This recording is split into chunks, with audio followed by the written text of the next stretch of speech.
Welcome to Shrinks Sharing. I am Dr. Wilona Annunciation, a psychiatrist practicing in Mumbai, India. Hello, I'm Dr. Syeda Ruksheda. I'm a psychiatrist and I'm based here in Mumbai, India, just like Dr. Wilona. So, we've been celebrating World Mental Health Awareness Month all through October. And our theme for this year is greater investment, greater access, everyone, everywhere, which sort of ties in with the whole mental health for all theme that we've been working towards. So, Dr. Ruksheda, what are your thoughts about this theme? What do you feel about it? I love it.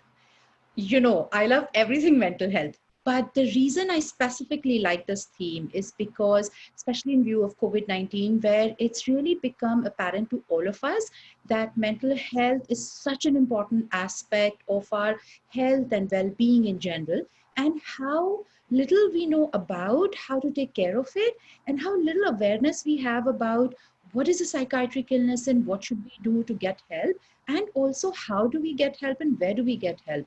So when we talk about investment, right? I mean, the theme suggests investment definitely monetarily. Governments have to invest, and states have to invest, and cities have to invest. Schools have to invest in mental health, and as individuals, we need to invest in mental health in terms of money, learning mental health, how to keep it healthy, but also taking precautions and taking treatment earlier on so that there is less expenditure at the end of the day also, and at the same time there is less burden because of mental illness. If I'm psychiatrically ill, right, I'm not taking treatment, that means I'm really not working and being productive and earning that money for my family for so many days. But if I have a psychiatric illness and I've invested in taking care of that, going to the doctor, taking my medications, being on time, then I'm not going to be playing, Turan in school or in college or at work. So essentially, when you're, investing a little bit in your mental health, it's going to give you far richer returns than we recognized earlier on. And now I think it's more evident than ever in that. Having said that, material investment is one part of it. I know you and I talk about this so often that there are so many other investments that we need to do. Let's talk about them as well. So now you go. So material investment is one aspect where we're, spending money and, a lot of time in mental health. But I'm also looking at the amount of effort and energy that people spend in mental health, right? I mean, that is something that I agree with you is absolutely important.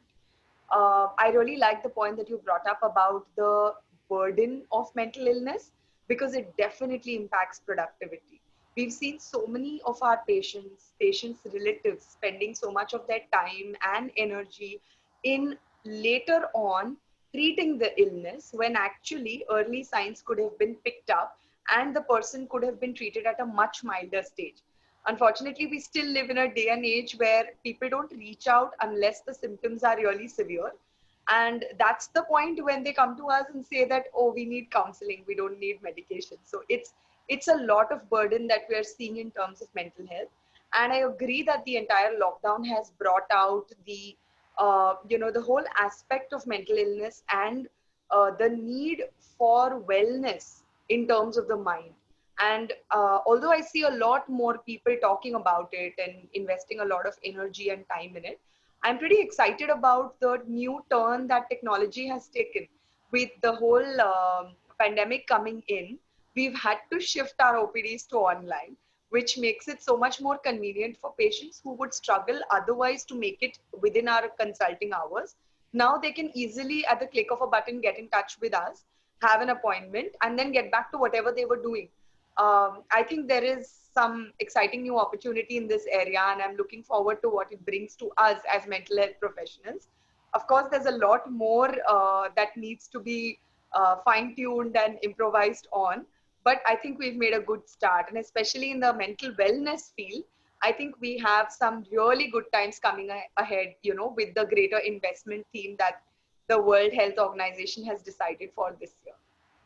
So that's what I love. One of the things I love about you're so optimistic, and I think you and I share that as well, because I know I've been doing this a little longer than you, but I'm so grateful and thankful that we haven't lost that optimism, because sometimes the battle for mental health and treatment of psychiatric disorders just kind of seems to defeat us, because every single day we hear so many people who are not psychiatrists talking about mental health and psychiatry with as if they're experts, and unfortunately they have these huge platforms that they speak from, and then so many people might be kind of getting diverted to it.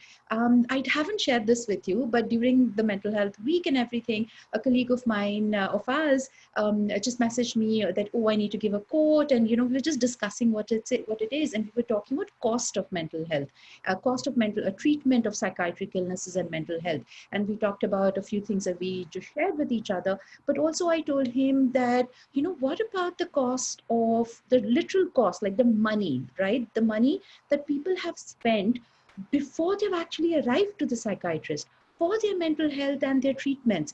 They've gone to faith healers, they've gone to different kind of various doctors, just because they didn't want to, either they were not informed, like by themselves or by the other people that they are surrounded by, that this might be a psychiatric illness, or that there was so much of stigma, and that's why they would rather not go to the correct consultant and the expert, but again go here and there. So when people do talk about, oh, mental health is so expensive, and because it's expensive, that's why it's inaccessible, I want to try and remind them that, you remember those bundles of money that you already spent somewhere else, which is also which needs to get factored in. And so that's another something that we really need to talk about in terms of investment, or in time and effort by all of us in mental health literacy.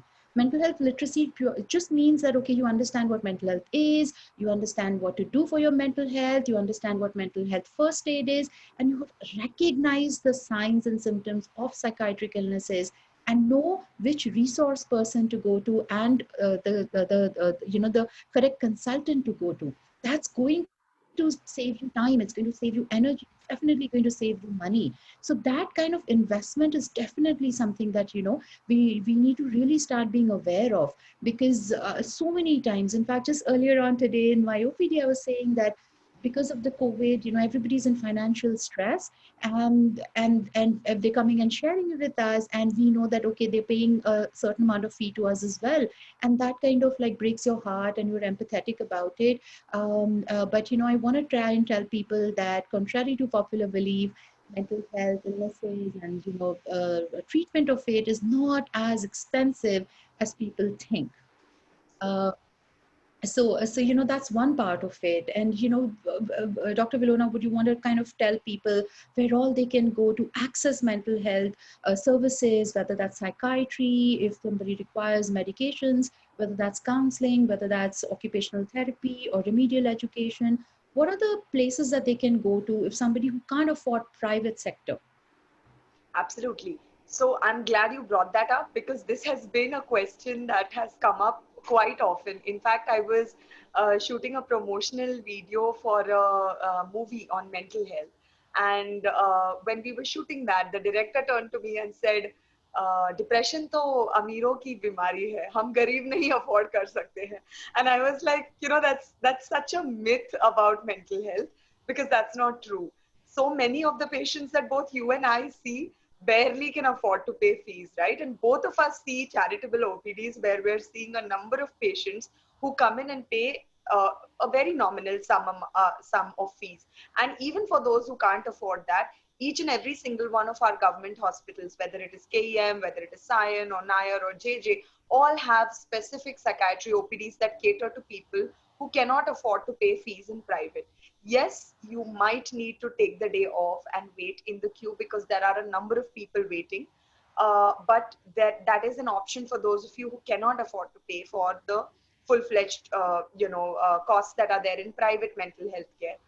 In addition, I'm sure if you reach out to any mental health professional and talk to them about the fees, or request them about whether a concession can be made in fees, they will offer options to you where you can see them at subsidized rates. For example, I consulted a few OPDs where the rates are subsidized, and you can go to that particular hospital and see me. So it's not like you need to spend a bomb to see any of us. You need to find and choose and pick the right fit for you, whether it is in terms of the professional, whether it is in terms of finances, so that you are able to get the treatment that is necessary. Like I always say, money or lack of it should never be the reason you don't reach out for mental health support. We're always here to support. So please reach out and take the help. Greater investment also means reaching out and taking help for yourself, because investing in that opportunity that is there to cater to your mental health is absolutely important. Right. And I know we always say that we'll keep our conversations and exchanges short, but we, enjoy talking about mental health so much and with each other as well so much that we always overshoot the time. But I'm again going to ask you one thing, because, both of us, I know that we love working with parents and we love working with children. You love more working with children, and I really love, enjoy working with teenagers. And, investing that kind of like time and energy in parenting is so important. And and parenting has to be like social culturally acceptable as well. You can't just like open up a book that may have been written by a Western author, and that might not really translate entirely into our lives anymore, currently, which is okay. But so when we are talking about parenting and investing that time, especially if you are in an urban setting, what do you say, Dr. Wilona? How important is parenting in terms of mental health of the individual and of the family unit? So I believe that for mental health care and for quality mental health care, the basic unit that we need to cater to is the family.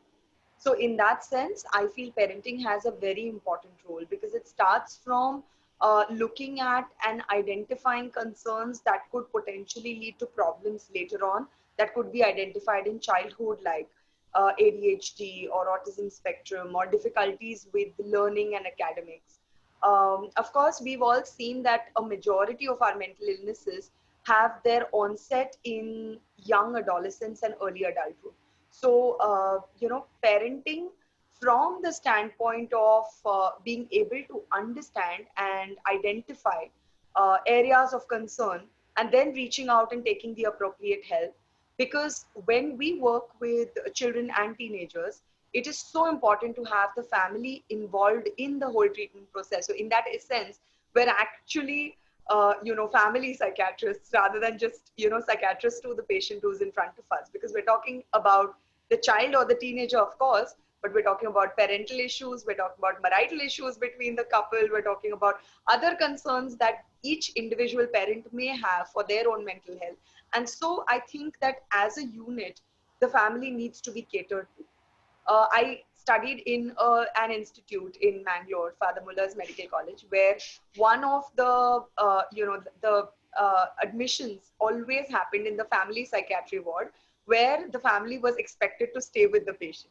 And it was so nice because we could actually take a detailed history, and it would help us in proper development and proper treatment of the patient. And I think that's very, very important. I don't believe in the treatment that people have, the idea that people have of psychiatric treatment, that you just send the patient and admit the patient in the hospital and you go off, and the patient is taken care of by the doctor and the hospital staff. No, that's not how mental health works. We work with the entire unit as a family, and we hope that catering to different dynamics within the functioning of that person in that family helps promote mental wellness, not only for that individual, but also for the whole family. What do you think about this, Dr. Ruksheda? I think you've beautifully covered a whole lot of the process and why we want families to be involved. And I just want to highlight quickly the scientific background for this as well, because we understand there's genetics and then there's epigenetics. And epigenetics is something that we can manage, and we maybe can kind of shape in a way that might lead to more protection from a psychiatric illness for this person right up to adulthood. So epigenetics is something that may transform and occur in early childhood, and so that's why the early childhood experiences need to be more positive and more nurturing, and helping the child learn coping skills, like simple things like don't say don't get angry, say that if you feel feel angry, do this. So simple things like that will definitely kind of, that's an investment in your child's future, a protection from psychiatric illnesses. And if you need help with that, don't just rely on your common sense, because sometimes we might get it a little wrong, because we may be looking at our lives from just a particular point of view. So reach out, speak to each other, speak to other parents, speak to teachers, speak to professionals, take some kind of guidance in terms of how to nurture your children. And so that kind of investment really bears fruit for all of us in the future. Both Wilona and I are very clear that we want less and less patients in our clinics as we grow older and grayer. So on that note, thank you so much for joining us once again on this episode of Shrink Sharing. This is a small endeavor by both Dr. Wilona and I, because we really love talking to each other, and this gives us another opportunity to share, learn from each other, and maybe share some insights with you guys as well. And here's signing off from Shrink Sharing. Bye. Bye.